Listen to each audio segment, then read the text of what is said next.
You're watching Mirror 7 News. Stay informed, stay ahead for more news.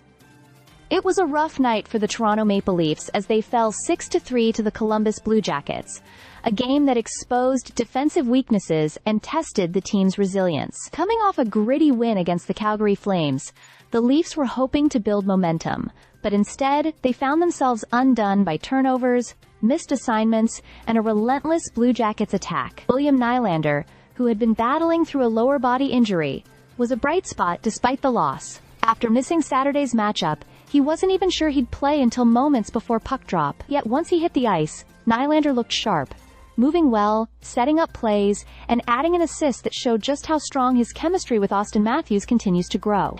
It was clear that even while not fully fit, his creativity and awareness gave Toronto much-needed energy up front.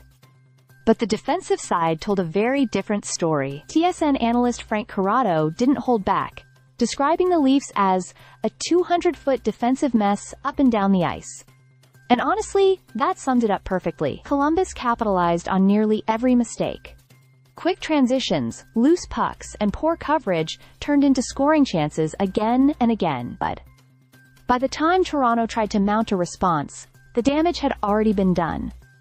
One highlight that stood out amid the chaos was John Tavares' milestone moment. The Leafs captain scored his 500th career goal. A remarkable achievement that deserved a better ending to the night. The crowd and teammates celebrated it warmly. A brief but emotional lift in an otherwise frustrating game. Max Domi also looked determined to shake off his early season slump. He brought speed and bite, even managing a few strong shifts that tested the Blue Jackets' defense. Still, consistent finishing and defensive discipline remain major issues for Toronto, something that continues to haunt them in games they're expected to control. Post-game discussions centered on the Leafs' inconsistency. They had the offensive firepower, no doubt, but until the defensive structure tightens up, every game feels like a coin flip. The loss dropped them further behind in the standings and raised tough questions about their readiness for tougher opponents ahead. So while Nylander's perseverance and Tavares' milestone offered positives, this defeat served as a clear reminder.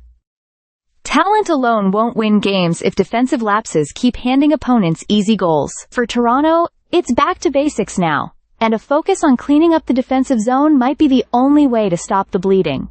Stay subscribed for more videos.